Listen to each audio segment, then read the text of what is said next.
Throw in some bombs, bombing.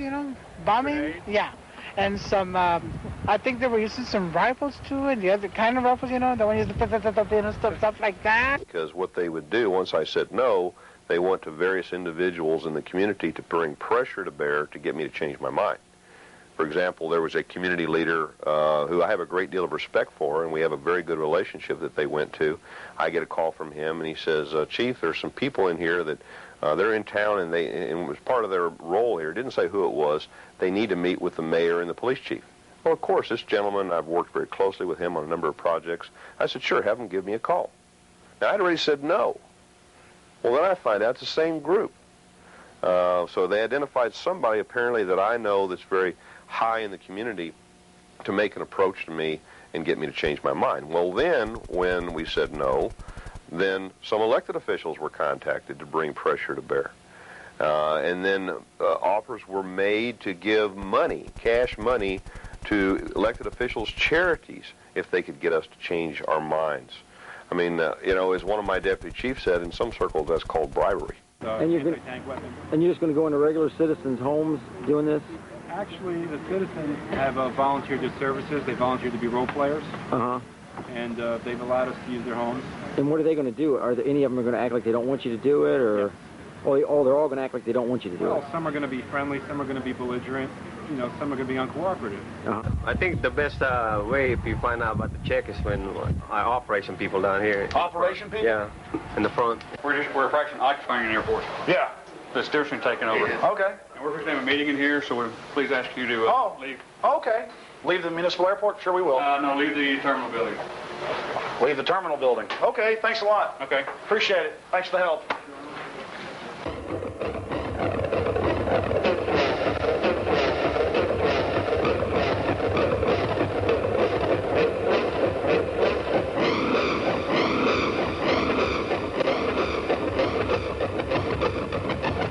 Yesterday's right to peaceably assemble has given way to a declaration of civil emergency and mass arrests today. Your conduct is in violation of state and city law, and your failure to leave the area now will subject you to arrest for failure to disperse. The stance of the city and the state is vastly different, with State Patrol and National Guard backing up the Seattle police. Innocent bystanders walking along the sidewalk are getting tear gassed, and while the governor made assurances this morning things are back to normal, they're definitely not.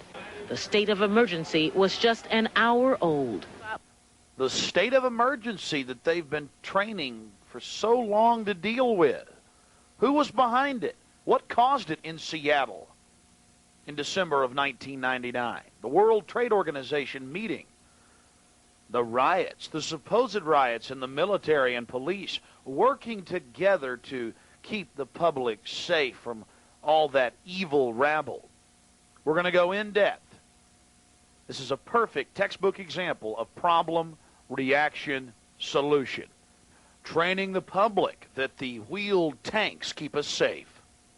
But first, we have to examine the World Trade Organization, the WTO, to understand what happened in Seattle. The World Trade Organization was created in 1995 by the same institutions, the same powerful central banks that created the United Nations and empowered it in the late 1940s. They seek to destroy national sovereignty, not just in America, but worldwide, and rein it in under the control of a huge dictatorial machine. And their track record is clear. They are nothing more than servants of the corrupt global establishment, serving their every whim, dividing up the property on the global plantation. If one reads the different trade agreements that have been pushed by this World Trade Organization, energized in the last 5 years to world prominence, one realizes that it's nothing but a tool for consolidation. There's one catch. In recent years, the WTO, since its inception, has come across incredible opposition worldwide because of its obvious authoritarian implications. That's a hard thing to deal with when you've got highly motivated people that have real complaints and valid issues. How do you deal with it? Well, you simply call in your friends, the left coast communists posing as anarchists under Delta Force direction.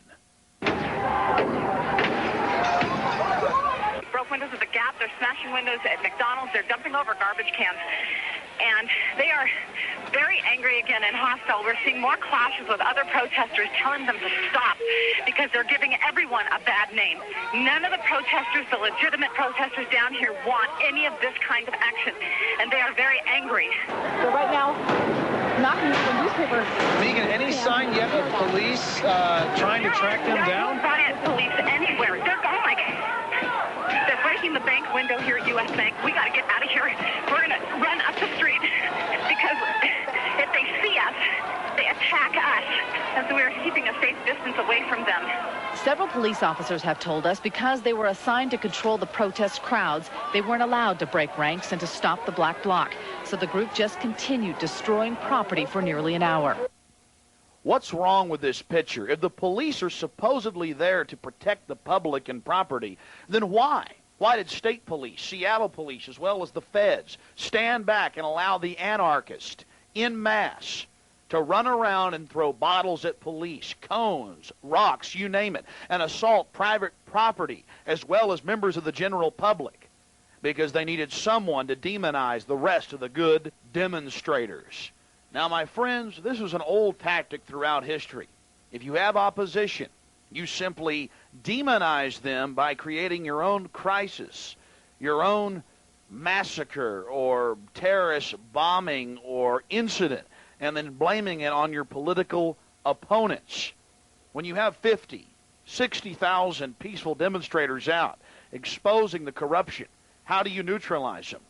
Well, you simply send in your boys to create a crisis to offer a solution. Now, we're not saying that local police knew what was going on. Certainly not. They just were following their orders, which is frightening in and of itself to let a bunch of anarchists, 30 or 40 of them tops, run around and burn and break things because they were ordered to do so.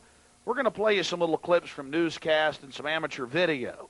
Then we'll move into even more evidence that this was a government action. You see, the anarchists were actually given their own operations base, even during the curfew and civil emergency that was declared after their attacks. Boy, that was a good excuse to clear the streets.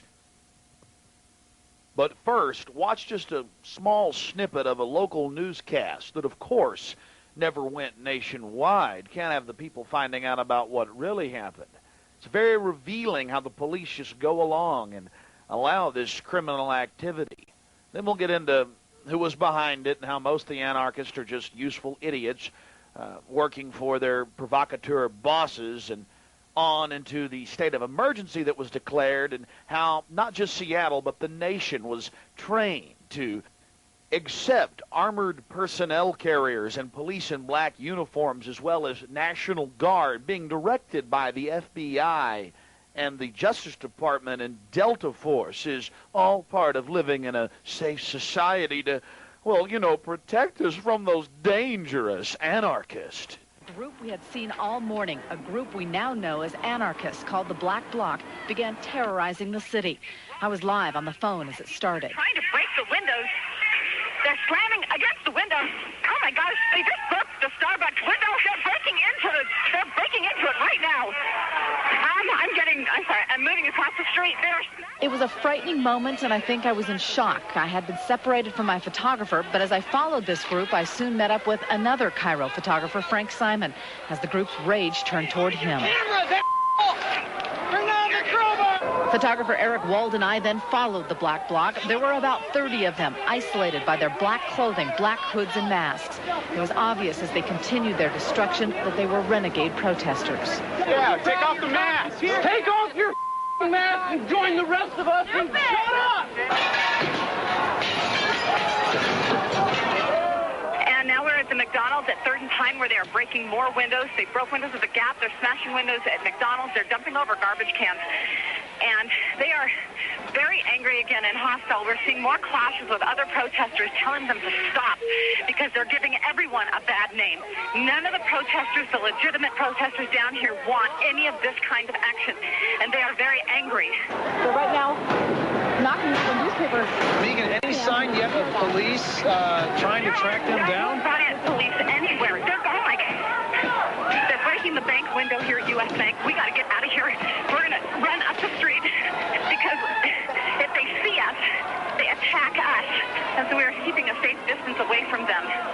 police officers have told us because they were assigned to control the protest crowds, they weren't allowed to break ranks and to stop the black bloc. So the group just continued destroying property for nearly an hour. King 5's Deborah Feldman spoke to one police officer who says the department suffered from bad leadership. She's live tonight with this exclusive story. Deb? Well, I spoke with a detective tonight who says he feels completely demoralized by the way police were treated last week. He says he's not just talking about the treatment they received from protesters, but also from some of their superiors. It's hard for most people to witness chaos and destruction, but Detective Donnie Lowe says as a police officer at the scene, I was embarrassed. Lowe and his fellow officers were under orders to hold their ground last Tuesday when protesters blocked access to the convention center. He says it was painful to watch the crowd harass delegates